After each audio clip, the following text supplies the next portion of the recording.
Welcome to Mehta PG college. तो हमें पता है हम स्पेक्ट्रोस्कोपी पढ़ रहे हैं, तो स्पेक्ट्रोस्कोपी के अंदर आज हम एक नया लेक्चर पढ़ने वाले हैं जिसका नाम है हमारा resonance Raman spectroscopy.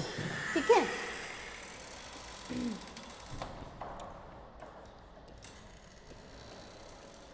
Resonance Raman spectroscopy. ठीक है, रेजोनेंस रमन स्पेक्ट्रोस्कोपी। तो देखो बेसिकली हम नॉर्मल रमन स्पेक्ट्रा तो पढ़कर आए हैं, है ना। अब देखना ये है कि ये रेजोनेंस रमन स्पेक्ट्रोस्कोपी क्या कहती है। अगर शॉर्ट फॉर्म में बोला जाए तो हम इसको RRS भी नाम दे सकते हैं। ठीक है, RRS। अब देखो नॉर्मल जो हम रमन स्पेक्ट्रा पढ़ते थे, ठीक है, नॉर्मल जब हमने रमन स्पेक्ट्रा पढ़ा था तो हमने ये बोला था कि हमारे पास ये वाइब्रोनिक ट्रांजिशंस होते हैं। ठीक है, हमने बात की थी हमारा ये V इज 0 जिसको हम डबल डैश से रिप्रेजेंट करते हैं, V इज 1। हमने इसकी ये बात बोली थी, है ना। अब हम ये बात बोलेंगे कि अगर इसकी एक्साइटेड स्टेट में ये जा रहा था तो हम बोल रहे थे ग्राउंड स्टेट से अगर इसकी एक्साइटेड स्टेट तक आता है ये हम स्टॉक बोला जाता था, और एक्साइटेड स्टेट से जब ये ग्राउंड स्टेट में आता था तो हम इसको क्या नाम देते थे, एंटी स्टॉक। ये जो नॉर्मल इसको हम कहते थे हमारी Raman scattering.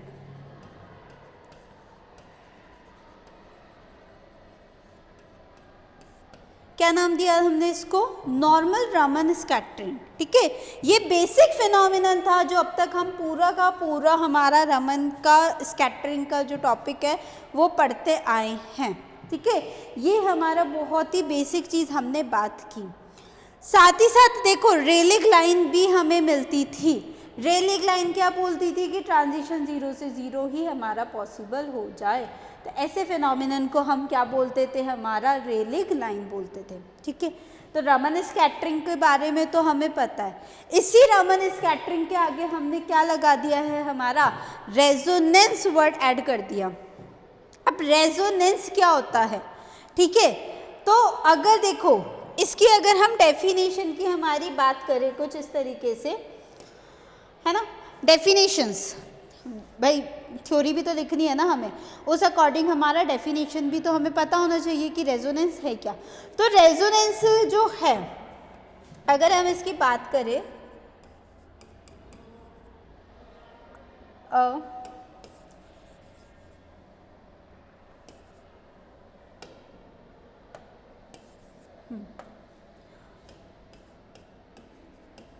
a modification in basic Raman effect. ठीक है, रमन इफेक्ट में ही हम क्या करेंगे, हमारा मॉडिफिकेशन करेंगे। तो मॉडिफिकेशन है basic Raman effect involves the vibronic transitions in electronic transitions, involves in electronic transitions of the sample, of the sample.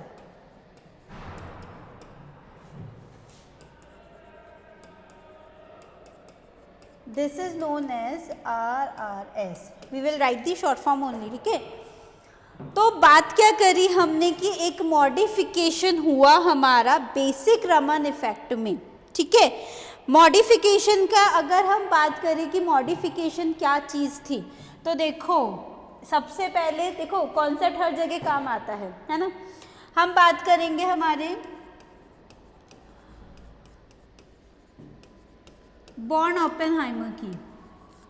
Born Oppenheimer एक साइंटिस्ट थे जिन्होंने हमें ये थ्योरी दी थी कि अगर हमारे कितने भी इलेक्ट्रॉनिक ट्रांजिशंस हो रहे हैं उनके अंदर 10⁻³ with in the electronic transitions हमारे 10⁻³ वाइब्रेशंस होते हैं, और इन वाइब्रेशंस में 10⁻⁶ रोटेशंस होते हैं। ये बोल के क्या था बॉर्न ओपेनहाइमर। तो हमें पता है कि अगर हम n बना रहे हैं, यहाँ पे लेवल्स बना रहे हो ना तुम इलेक्ट्रॉनिक के लेवल्स, तो उसमें तुम्हारे क्या होंगे, वाइब्रेटरी लेवल्स भी प्रेजेंट रहेंगे।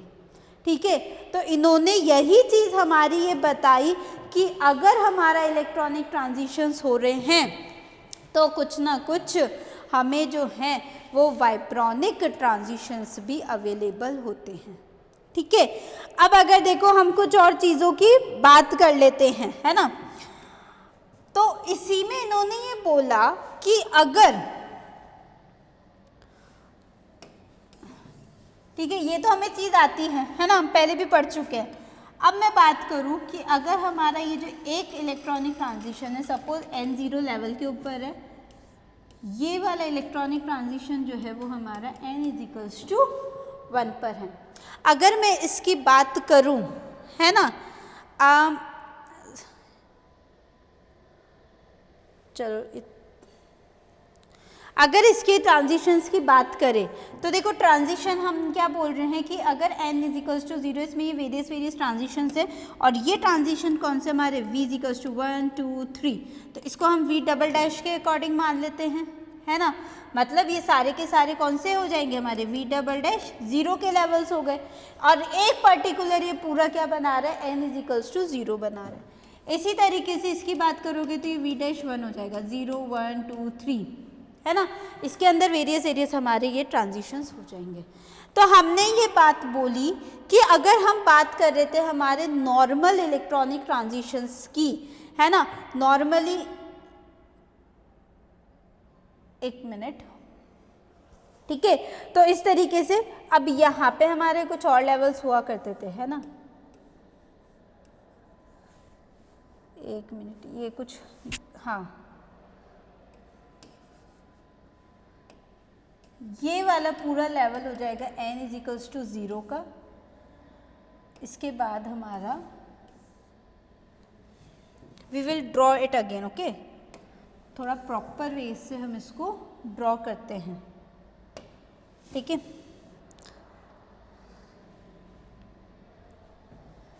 अब देखो यहाँ पे ये रहा हमारा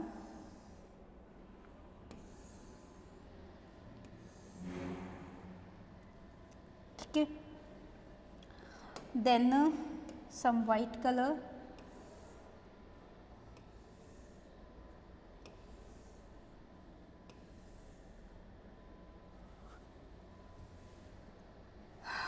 ये हो गया हमारा, है ना। उसके बाद वापस आओ हमारे नीचे वाले लेवल्स के ऊपर,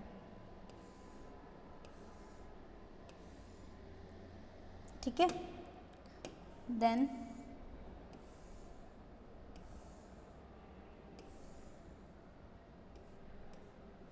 इस तरीके की कुछ हमारे ये लेवल्स होते हैं, है ना।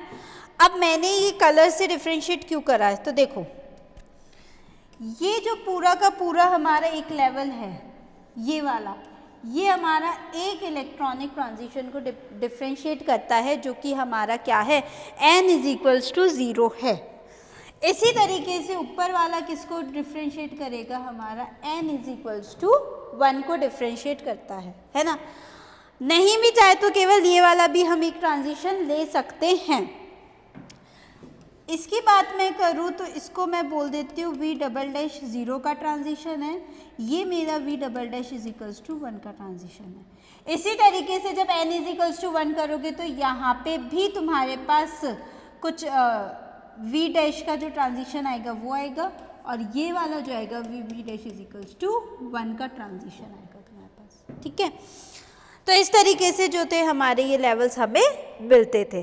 अब इन लेवल्स के अंदर अगर मैं बात करूं, है ना, इनको हम ऐसे रिप्रेजेंट कर देती हूँ कि ये v = 0 है, 1 है, 2 है, 3 था हमारा, है ना। इसी तरीके से ये v0, v1, v2 और ये भी हो गया हमारा v3, है ना। तो इधर ये चीज़ लिखने की बजाय हम ज़्यादा सही हमारे लिए क्या रहना है, हमारा हमने इस तरीके से डिनोट कर दिया। साथ ही साथ लो v" के तौर पे रखा हमने इसको हमने v' रखा। तो जब हम, ठीक है, एक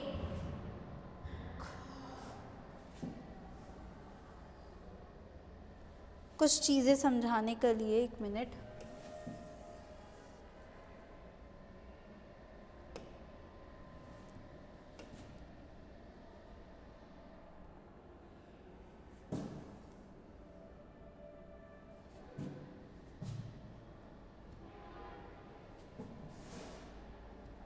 ठीक है,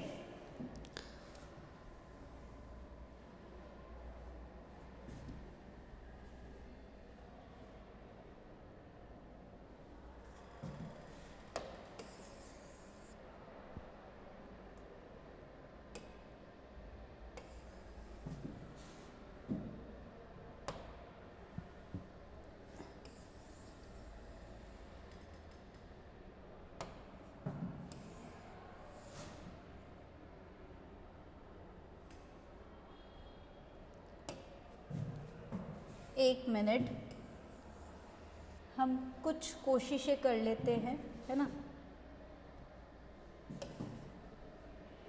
इसको इधर और ये रहा हमारा इधर, है ना।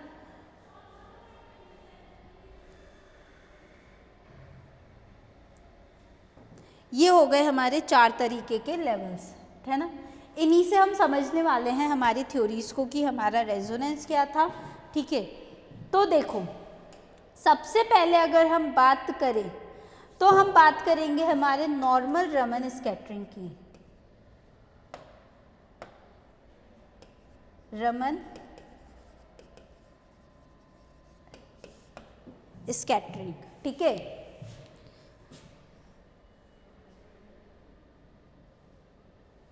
ये हो गया हमारा normal Raman scattering. Raman scattering ने क्या कहा था कि हमारे इन ट्रांजिशंस के बीच के अंदर जो है वो ट्रांजिशंस होते हैं, है ना।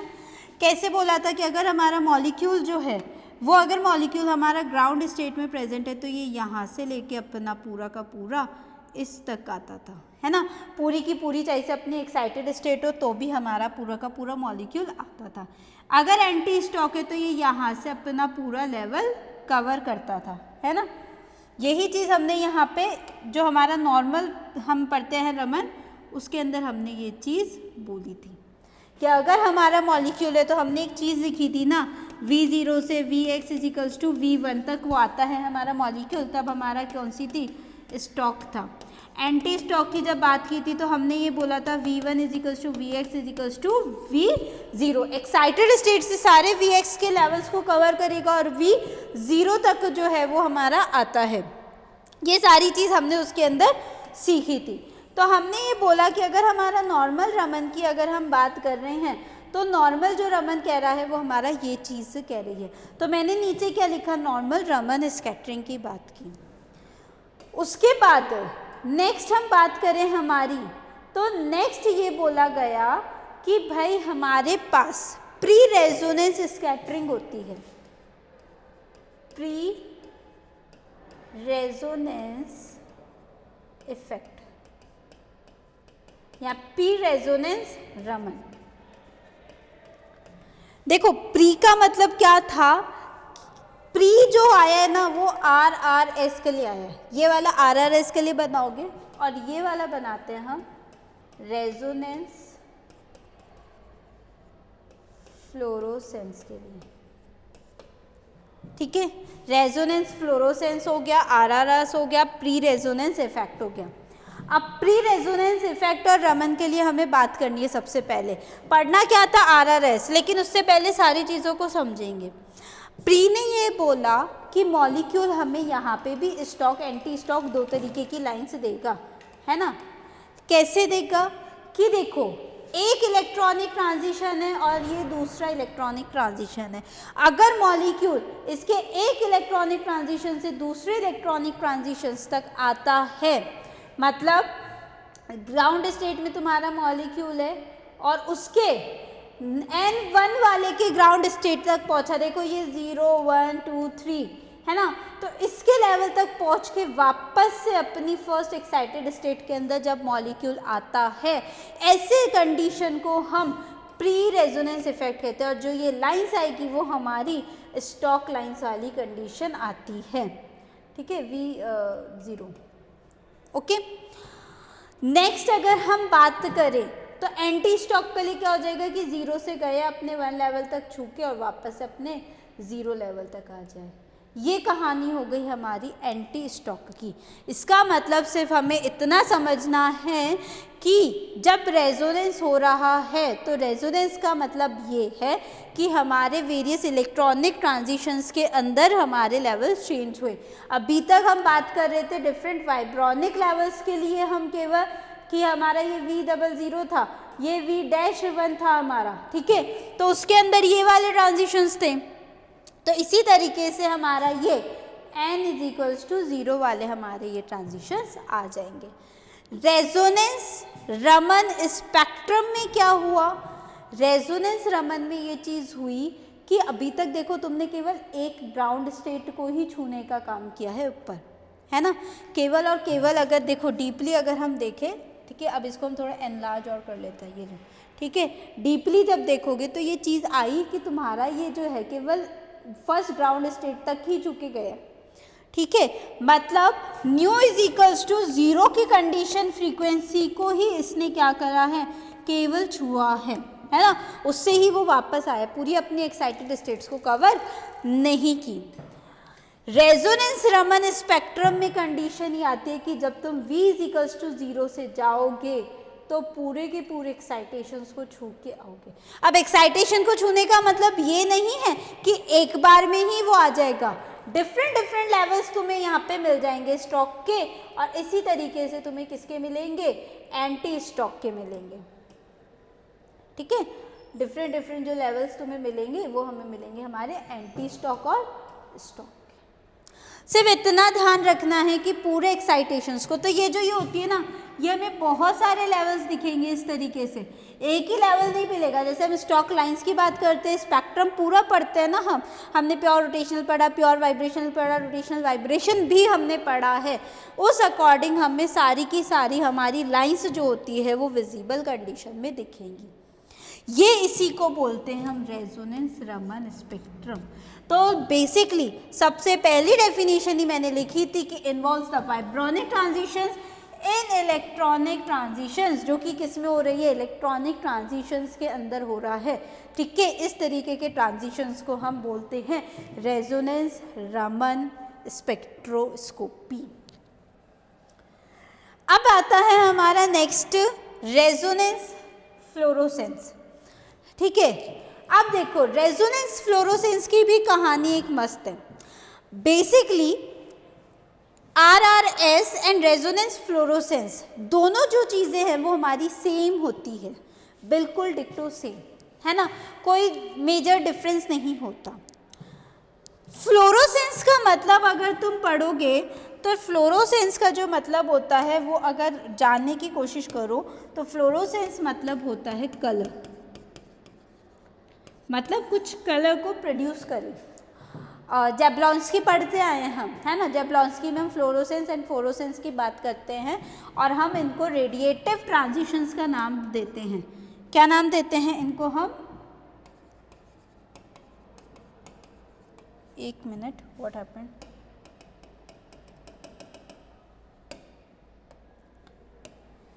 ठीक है, किसका नाम देंगे हम इसको?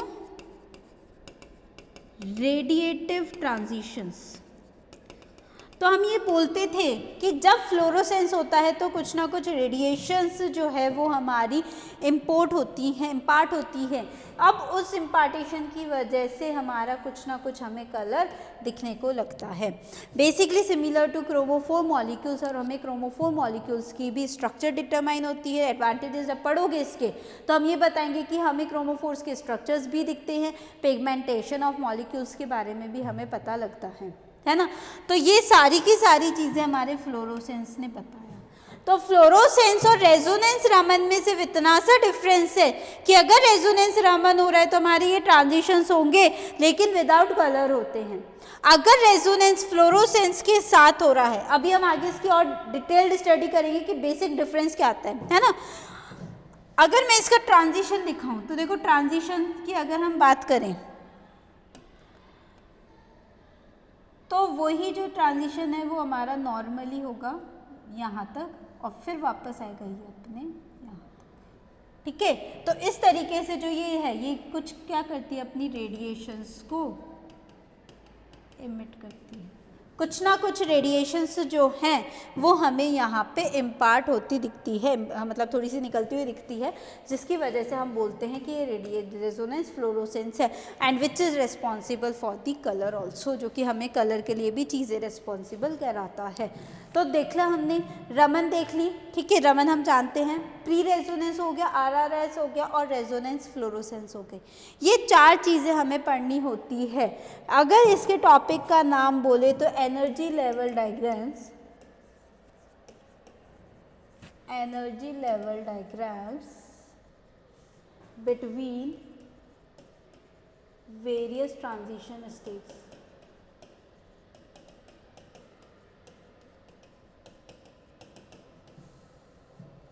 ठीक है। तो ये तो हो गया हमारा पूरा का पूरा जितना समझाने का पॉइंट ऑफ व्यू था। देखो चीज़ ऐसे ही समझनी है, सबसे मेन इंपॉर्टेंट चीज़ बस हमारी यही है। अगर ये डायग्राम आ गया ना हमें समझ में, ठीक है, चारों चीज़ें अगर ये समझ में आ गई तो हम बोलेंगे कि हमारा जो टॉपिक है वो पूरा हो गया। थ्योरी है, थ्योरी हम लिखेंगे, मैं लिखवाऊंगी थ्योरी, कोई दिक्कत की बात नहीं है, लेकिन हमें पहले ये समझने आना चाहिए, क्योंकि थ्योरी तो हम खुद भी लिख सकते हैं ना, ठीक है। तो यहाँ तक अगर चीज़ समझ में आ गई है, ठीक है, एक बार के लिए स्क्रीनशॉट भी ले सकते हो, ये लो, है ना, ठीक है। उसके बाद अब हम लिखते हैं हमारी थ्योरी के ऊपर, मूव ऑन करते हैं। देखो थ्योरी तो है ना, मुझे भी इतना खास याद नहीं है, बट ठीक है, अपन उसको लिखवाएंगे, है ना। चलो, अगर हम थ्योरी की बात करें तो सबसे पहले डेफिनेशन लिखनी है, देन उसके बाद हमें बात करनी है it is characterized, what is it is for what, it is क्या है यहाँ पे, it is है अपना RRS, ठीक है। तो it is characterized by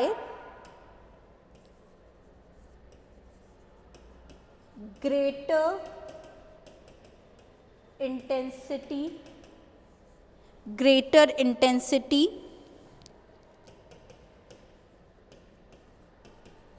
in the scattered radiation। अब देखो ग्रेटर इंटेंसिटी की बात की है, इससे प्रीवियस लेक्चर्स में हमने एंटी स्टॉक की इंटेंसिटी की बात की थी।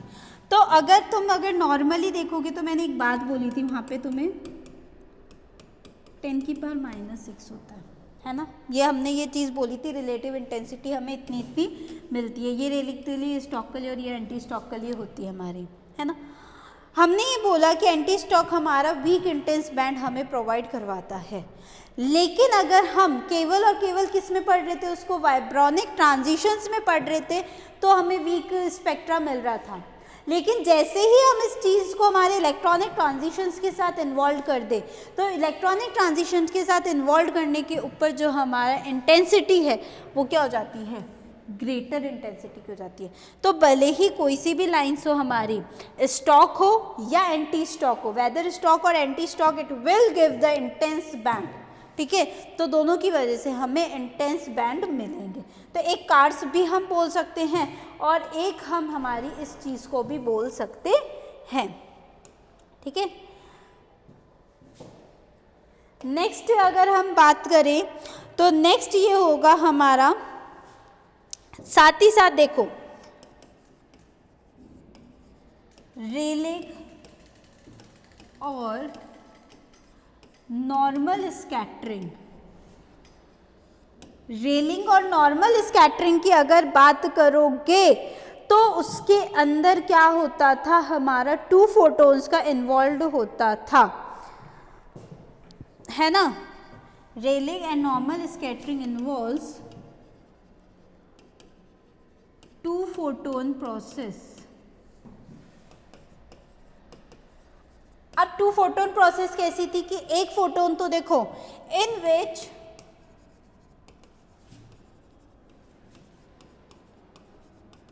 one photon involves absorption and one involves in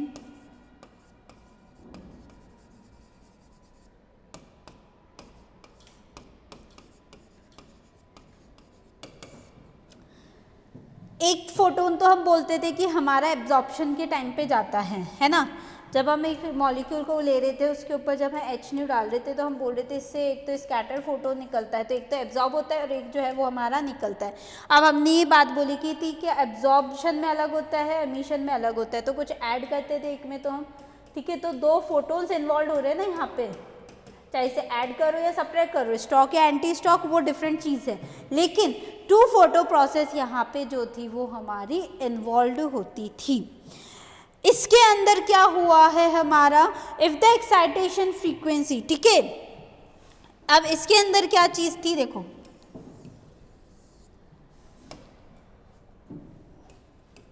however if excitation frequency close to new zero तक ही जाए ऑफ इलेक्ट्रॉनिक ट्रांजिशन, हाउएवर अगर जो close,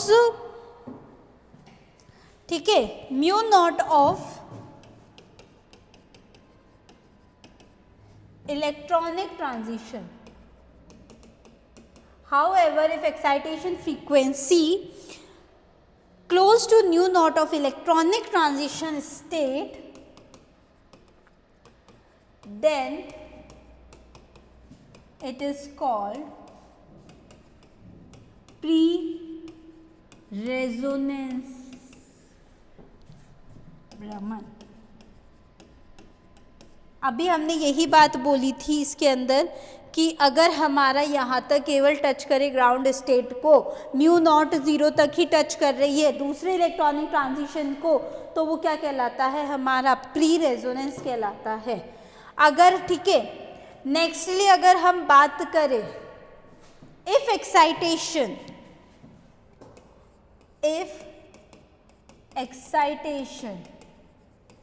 of frequency, the excitation of frequency involves all the available excited states, then it is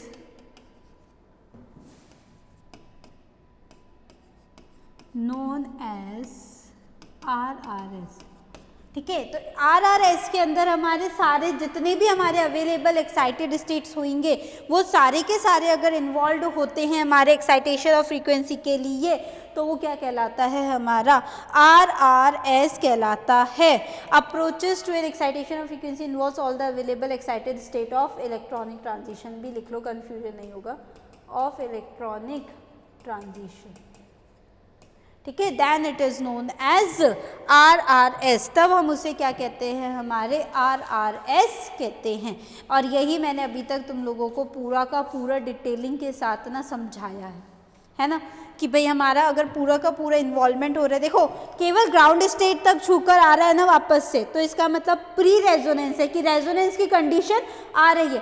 pre post बोलते हैं ना हम, ठीक है, तो प्री मतलब पहले, पोस्ट मतलब बाद में, ठीक है, तो प्री का मतलब केवल और केवल ज़ीरो तक जा रहा है, फिर रेजोनेंस रमन की कंडीशन है कि पूरी एक्साइटेड स्टेट को कवर करेगा और अपनी ग्राउंड स्टेट तक वो वापस आएगा। डिपेंड करता है ग्राउंड स्टेट तक आता है, अपनी एक्साइटेड स्टेट तक आता है, वो स्टॉक और एंटी स्टॉक की लाइंस के ऊपर हमारा डिपेंड करता है।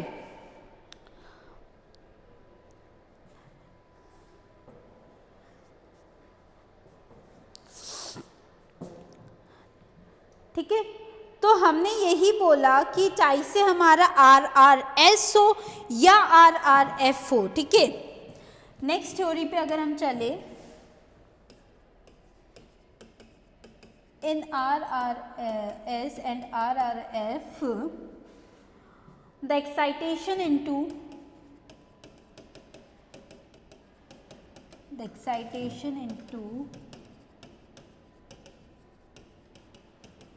vibrational levels of the excited state, the excitation is into the vibrational level of the excited state of the molecule. ठीक है, तो ट्रांजिशन कहाँ कहाँ तक होगा, हमारे वाइब्रेशनल लेवल्स के एक्साइटेड स्टेट तक पूरा का पूरा होगा.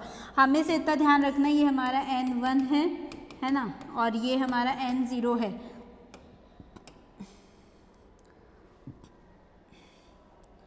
ठीक है, तो N0 के बीच में जो ये वाइब्रेशन लेवल्स होंगे, इसकी भी कुछ ना कुछ एक्साइटेड स्टेट होगी, तो इनके बीच में जो ट्रांजिशन होंगे, पूरा का पूरा एक्साइटेड स्टेट जब कवर होता है, उसको हम RRS और RRF कहते हैं.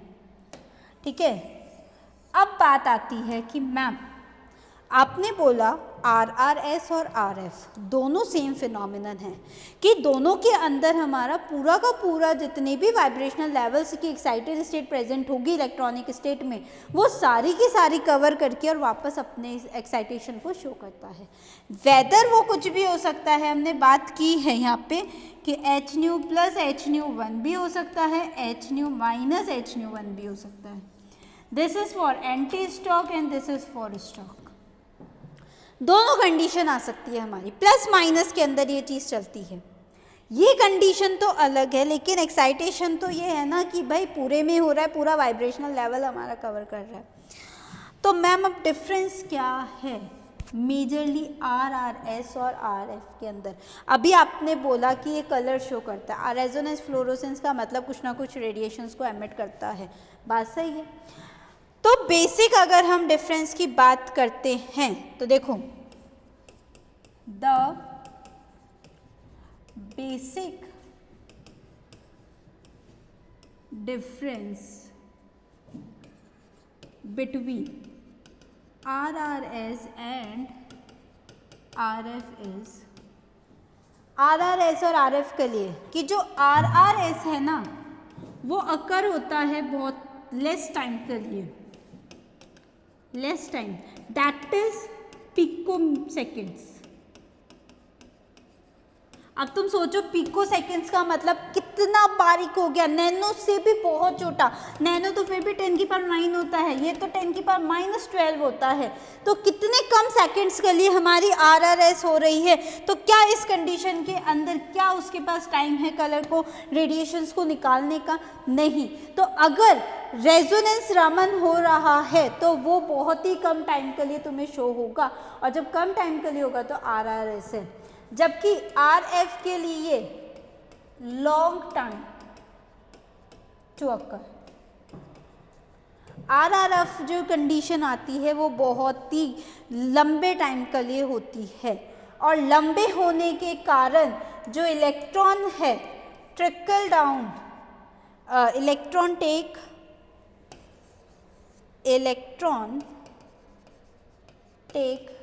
Time to trickle down to V dash is equals to 0. तो इलेक्ट्रॉन को ना बहुत ज़्यादा टाइम लग जाता है इतने अपने तक आने तक. ये कंडीशन क्या थी, देखो ये कंडीशन ये थी कि जो ये हमारा V0 लेवल है, इस 0 लेवल तक आने के लिए इसको बहुत टाइम की ज़रूरत होगी. और इस टाइम में जब भी तो मैंने यहाँ पे रेडिएशन लिखा कि जब तक ये आता है इतनी बहुत सारी रेडिएशंस को निकाल चुका होता है, और इन्हीं रेडिएशंस को हम फ्लोरोसेंस नाम देते हैं. इसीलिए हमने कहा कि अगर प्रोसेस लॉन्ग टाइम है तो डेफिनेटली रेडिएशंस जो है वो एमिट होंगी. और रेडिएशंस को एमिट होने का रीज़न क्या है हमारा, कि भाई RRF जो है वो हमारा बहुत लॉन्ग टाइम के लिए अकर होता है. आगे बात समझ तक यहाँ तक ठीक है. अब हम नेक्स्ट एक और बात कर लेते हैं. RRS depends on the excitation frequency. RRS जो है ना वो डिपेंड करती है किसके ऊपर, एक्साइटेशन फ्रीक्वेंसी के ऊपर. वेयर एज, समझा रही हूँ अभी, whereas RF is independent of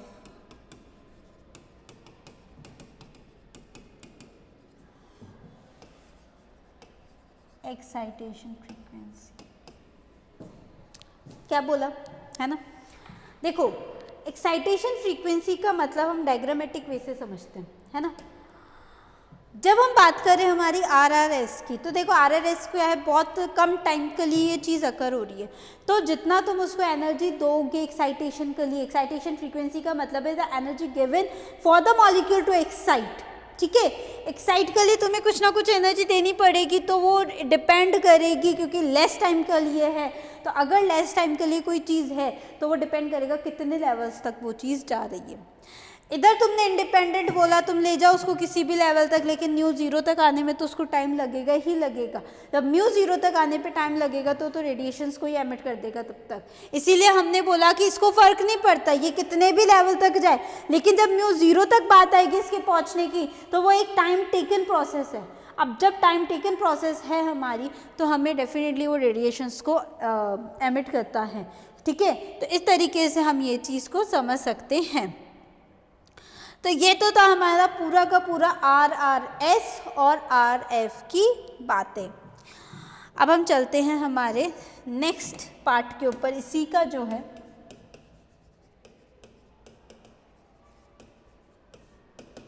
advantages. कुछ ना कुछ एडवांटेजेस भी होंगे इसके, है ना। तो सबसे बड़ा जो एडवांटेजेस है इसका, अगर हम उसकी बात करें, तो वो है कि वो इंटेंसिटी को क्या कर देता है, बहुत ज़्यादा एनहेंस कर देता है। तो ड्यू टू RRS, तो जो नॉर्मल स्कैटरिंग होती है उससे हमारी जो इंटेंसिटी है वो इंक्रीज्ड हो जाती है। तो फर्स्ट पॉइंट अगर हम लिखना चाहे, it increase the intensity of normal scattering by the order of 10 की पावर 6। 10 की पावर 6 टाइम तक उसकी इंटेंसिटी को वो क्या कर देता है, हमारा एनहेंस कर देता है, ठीक है।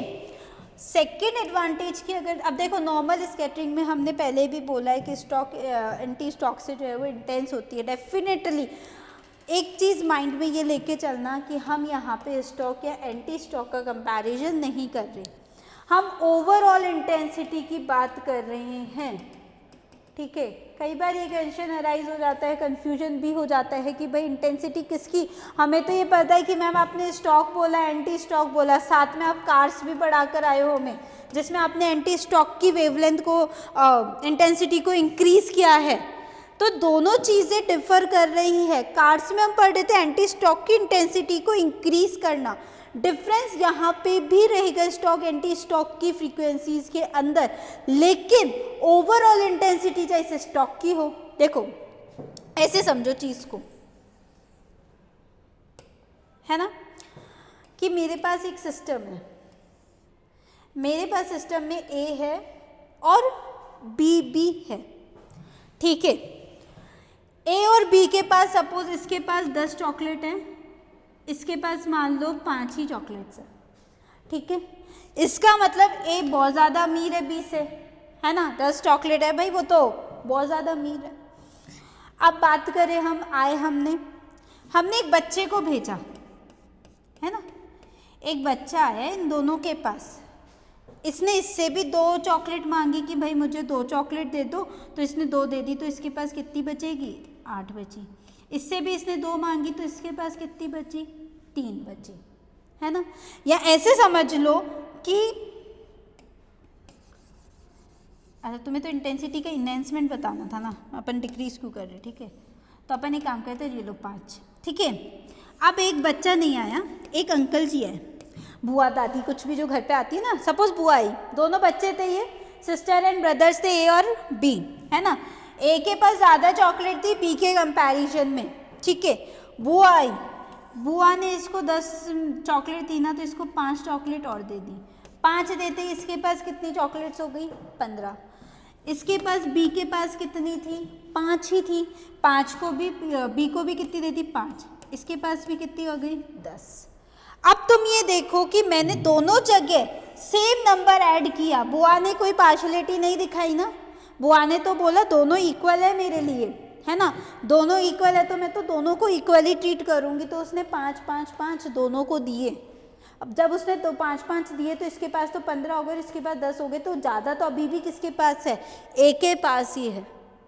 तो यही चीज़ हमारी स्टॉक और एंटी स्टॉक के साथ है कि स्टॉक की इंटेंसिटी अभी भी ज़्यादा है कंपेयर टू एंटी स्टॉक, लेकिन ओवरऑल अगर हम देखेंगे तो दोनों की जो है वो इंटेंसिटी इंक्रीज होती है। जैसे इन दोनों के पास हुआ ना, दोनों की इंक्रीज हो गई, बाय 5 इंक्रीज हुई ना, इसी तरीके से अगर इनकी बात करेंगे तो ये भी हमारा इंक्रीज होता है। वो क्या है ना, एग्जाम्पल ज़्यादा समझना ईजी है इसके कंपैरिजन में। तो इसीलिए हमने ये चीज़ बोली है कि ओवरऑल इंटेंसिटी का इंक्रीमेंट होता है, ना कि स्टॉक और एंटी स्टॉक का। चीज़ें दोनों में सेम रहेंगी, स्टॉक और एंटी स्टॉक की इंटेंसिटी की अगर हम बात करेंगे। ठीक है, आई होप कि अब तो तुम लोगों को ढंग से समझ आ चुका होगा, है ना। अब आते हैं हम सेकंड हमारे पॉइंट के ऊपर। तो देखो सेकंड पॉइंट क्या कहता है हमारा, सेकेंड पॉइंट ये कहता है कि इसके एडवांटेज आते हैं हमारे मेटलोप्रोटीन्स एक्टिव मॉलिक्यूल स्टडी। हमारे जितने भी मेटलोप्रोटीन के मॉलिक्यूल्स हैं उनकी स्टडी के लिए हमारा ये फिनोमिनन जो है RRS वाला ये काम आता है। कैसे काम आता है, देखो मेटलोप्रोटीन क्या होता है, जैसे कि Fe+2 होता है, Mg+2 होता है। अब Fe+2 से हमारा मेटलोप्रोटीन कौन सा बनता है, हीमोग्लोबिन, और Mg से बात करें तो हमारा क्लोरोफिल बनता है ना। तो इस तरीके से जो हमारे मेटलोप्रोटीन्स को बनाते हैं और उनकी एक्टिविटी, और ये देखो टॉपिक पे बहुत लेंदी चल जाता है, बायो इनऑर्गेनिक का पार्ट जाएगा ये कि भाई एक्टिव कैसे है, इनएक्टिव कैसे, ऑक्सीजन आता है तो एक्टिव हो जाता है, इनएक्टिव हो जाता है, तो ये कंडीशंस तो अलग है। लेकिन सिर्फ हमें ये ध्यान रखना है कि मेटलोप्रोटीन्स की एक्टिव मॉलिक्यूल की अगर स्टडी हमें करनी है तो उसके लिए भी हमें RRS का यूज़ करना होगा। ठीक है, अब आते हैं हमारे नेक्स्ट के ऊपर, है ना। नेक्स्ट स्टडी ये कहती है हमारी कि it is easier to study the complex spectra, है ना। इससे हम easy to study complex spectra, easy to study complex spectra in low concentration of a molecule। देखो कई बार क्या होता है कि हमारे पास चीज़ कम होती है, हम उस चीज़ कम के ऊपर भी अगर हम कुछ डालोगे तो वो तुम्हें और कम स्पेक्ट्रा देगी, है ना।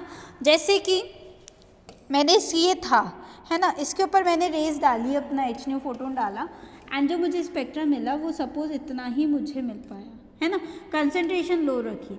लेकिन जैसे ही मैंने इस, है ना, RRS को लगाया, RRS से क्या हुआ, हमें जो ये कॉम्प्लेक्स स्पेक्ट्रा है ना इसकी भी हम स्टडी कर सकते हैं। क्यों, क्योंकि इंटेंसिटी इंक्रीज हो गई। इंटेंसिटी इंक्रीज होते ही जो हमें बैंड्स मिलेंगे वो हमारे बहुत इंटेंस्ड बैंड मिलते हैं। ठीक है, अब ये इंटेंस, और ये मैं किस पे बात करती हूँ, देखो जो हमारा रिकॉर्डर और डिटेक्टर होते हैं ना, वो डिटेक्ट करते हैं उसको, और फिर जो हमारा रिकॉर्ड होता है ऐसे ग्राफिकल वाला, है ना, ग्राफ होता है ना हमारे, उसके अंदर हमें ये स्पेक्ट्रा इस तरीके से नज़र आता है।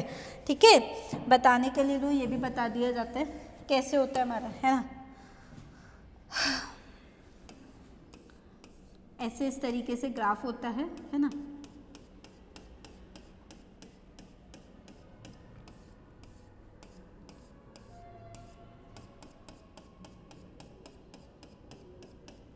ठीक है, अब इस ग्राफ में हम ये बोले कि हमें ये इस तरीके से ये स्पेक्ट्रा हमें ये मिलता है, तो इस तरीके की स्टडी भी हम कर सकते हैं अगर हमारी कंसंट्रेशन हमने लो रख रखी है। ठीक है, हमें मॉलिक्यूल की स्टडी से मतलब है, उसकी कंसंट्रेशन से मतलब नहीं है हमें। तो मैंने क्या कहा, हमें मॉलिक्यूल के बारे में जानकारी लेनी है, ना कि उसकी क्वांटिटी। क्वालिटेटिव मेजर लेना है, ना कि क्वांटिटेटिव। अगर क्वालिटी चाहिए उसकी बेसिक इंफॉर्मेशंस की ज़रूरत है तो कंसंट्रेशन मैटर नहीं करती। तो पहले की अगर नॉर्मल स्कैटरिंग की बात करोगे तो सैंपल अच्छा खासा लेना पड़ता था, क्योंकि कुछ तो वो क्या कर रहा है, एब्जॉर्ब कर लेता था, कुछ को स्कैटर कर देता था, इस तरीके से चीज़ें आ रही थी। तो जब हम कुछ चीज़ को ज़्यादा अमाउंट में ले रहे थे तो वो वैसे भी हमारे लिए थोड़ा सा यूज़फुल नहीं होती ना, हम चीज़ बर्बाद कर रहे हैं सैंपल के लिए उसको। तो हम ये चीज़ कहते हैं कि हम लो कंसंट्रेशन लो, तुम जरा सी भी मात्रा लो उसमें भी तुम्हें स्पेक्ट्रा मिलेगा, और जो कॉम्प्लेक्स भी मिलता है वो भी तुम्हें इंटेंस बैंड के साथ वो स्पेक्ट्रा तुम्हें प्रोवाइड कराएगा। ठीक है,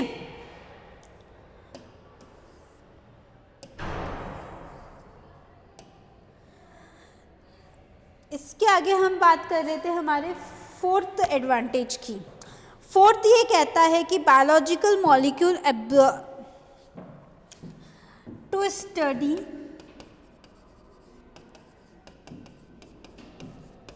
biological molecule in UV or visible region। हम बायोलॉजिकल मॉलिक्यूल की भी स्टडी कर सकते हैं whether it is in UV और विजिबल रीजन। अब ऐसा क्यों बोला, एक चीज़ देखो, रेजोनेंस फ्लोरेसेंस में मैंने कलर बताया है और UV visible region is responsible for colour. ठीक है, विजिबल में ही तुम्हें कलर शो होते हैं, तो जब विजिबल में कलर शो हो रहे हैं तो डेफिनेटली है कि हमारे लिए ये चीज़ यूज़फुल है। तो बायोलॉजिकल मॉलिक्यूल्स जो होते हैं ना, वो पिगमेंटेशन, हम कलर्स को शो करते हैं कि किस तरीके से हमारे कलर्स आ रही हैं। जैसे हीमोग्लोबिन की बात करोगे तो रेड इन कलर होता है, इसी तरीके से अब हीमोग्लोबिन के अंदर भी हम डीपली जाएँ कि हमारा ब्लड है, ब्लड के अंदर RBCs भी होती है, प्लेटलेट्स भी होती है, WBC भी होती है, तो हम उनके कलर्स को जो है आइडेंटिफाई कैसे करें। ठीक है, लिखते तो हम बायो के में लिख देते हैं कि कलरलेस है या रेड है, ठीक है, इस तरीके से डिटेलिंग आती है, लेकिन उस डिटेलिंग के लिए क्या नीड है, हमारा RRS नीडेड है। ठीक है, and the last advantage of this fourth fifth, to study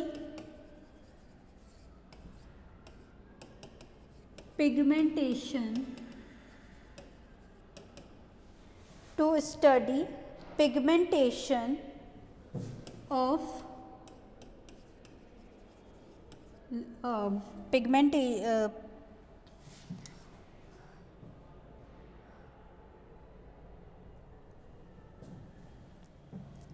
pigmentation of large proteins. ठीक है, लार्ज प्रोटीन्स के अंदर जो पिगमेंटेशन होता है इसको हम ऐसे से भी लिख सकते हैं कि RSRS spectra show vibrational transitions, show vibration transition, और करके लिख लेना in pigment molecule, in pigment molecule that are bound to large proteins। वैसे देखा जाए ना तो ये यही चीज़ है हमारी कि हमारे जो पिगमेंट मॉलिक्यूल्स है, पिगमेंट का मतलब है कि जैसे कि Fe+2 जो है ना वो हमें हीम वाला पार्ट होता है, तो ये जो पार्ट है ना ये कलर के लिए रिस्पॉन्सिबल होता है। इसी तरीके से Mg+2 है, क्लोरोफिल होता है, हम ग्रीन पिगमेंट की बात करते हैं। तो बेसिकली हम बात कर सकते हैं कि हमें कलर भी प्रोवाइड कर जाता है, साथ ही साथ इनकी एक्टिव स्टडी के लिए भी ये जो है रिस्पॉन्सिबल होता है ना। तो हमें ये सारी की सारी जो है हमारी ये चीज़ें अवेलेबल करवाते हैं। तो ये हमारे सारे के सारे एडवांटेजेस थे RRS के। ये टॉपिक यहीं ख़त्म होता है। द मेन इम्पॉर्टेंट जो है इसका बस वो ये एक डायग्राम है। अगर ये डायग्राम समझ में आ गया तो थ्योरी तो लिख सकते हो, कोई दिक्कत नहीं आएगी। हाँ, थ्योरिकली रेफ़र कर सकते हो। मैंने यहाँ पे पूरा का पूरा डेटा जो है वो लिख दिया है ना। स्क्रीनशॉट ले सकते हो पूरी तरीके से, है ना। यहाँ पे ये वाला हो गया पेज, नेक्स्ट पेज ये हो गया हमारे स्क्रीनशॉट के लिए, उसके बाद ये वाला पेज है ना, उसके बाद हमारे एडवांटेजेस आ गए, और लास्टली ये एक और लास्ट एडवांटेज हो गया। तो फाइनली ये टॉपिक ख़त्म होता है एंड साथ ही साथ इसके रमन स्पेक्ट्रा को भी हम बाइंड अप करेंगे। रमन स्पेक्ट्रोस्कोपी भी हमारी पूरी तरीके से कवर हो चुकी है। मेजर इंपॉर्टेंट टॉपिक्स कवर हो चुके हैं। हाँ, शायद एक लेक्चर आ जाए रमन के एडवांटेजेस का, वो हम देख लेंगे। So thank you.